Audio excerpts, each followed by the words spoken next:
লাভ হবে? এর জন্য আজকে জানাই ফেলছি।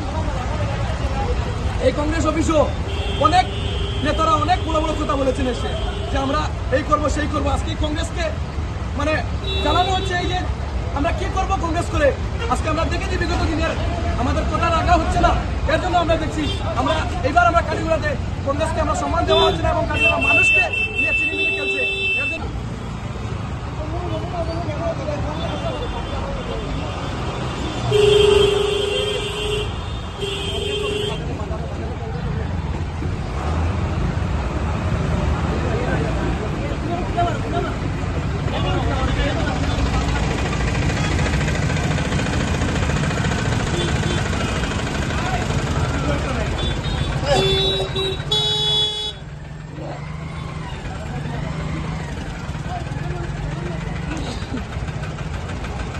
আজকে আমরা অত্যন্ত দুঃখ সহিত এই কালাইন উপস্থিত আছি।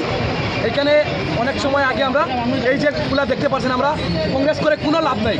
আজকে আমরা এই কাটিগুলার মানুষের সঙ্গে গাদ্দারি করেছেন আমাদের এপিডিসি প্রেসিডেন্ট গৌরব গগৈজি এবং আমাদের এই কংগ্রেসের কর্ম নেতৃবৃন্দরা আমাদেরকে যেটা বলেছেন এটা কিন্তু করে নাই। ওনারা বলেছেন এসে এই কাটিগুলার জমিনে এই কাটিগুলার আনাচে কানাচে মাটিতে মানুষকে আশ্বাস দিয়ে গিয়েছেন যে আপনারা যেটা সময়কা বলবেন আপনারা রিপোর্ট থেকে আমরা যাচাই প্রার্থী করব। এটা মেনে নেওয়া না, কারণ আমাদেরকে এটা বলে অত্যন্ত মিথ্যা বলে আমাদেরকে অপমানিত করে আমাদের এই প্রাক্তন বিধায়ক আমাদের এই যিনি আমাদের 5 বছর আগের এমএলএ আমাদের অমর চাঁদ জৈন, উনাকে বিজেপি থেকে এসে আমরা দেখেছি উনাকে কংগ্রেসে দিয়েছে। এটা আমরা বুঝতে পেরেছি আমাদের সঙ্গে গাদ্দারি করেছে এবং পয়সার কিছু বিনিময়ে উনাকে টিকিটটা দেওয়া হচ্ছে। এর জন্য বলছি আমরা এটা মেনে নিতে পারছি না। কিন্তু এই ভিডিওর থ্রুতে আমি জানাচ্ছি যে আগামী নেক্সটে আমরা পর্যায়ে এটা নিব, আমাদের সন্দীপ কাকাকে আমরা হয়তো নির্দলীয় প্রার্থী করে আমরা জয়ী করে দিব।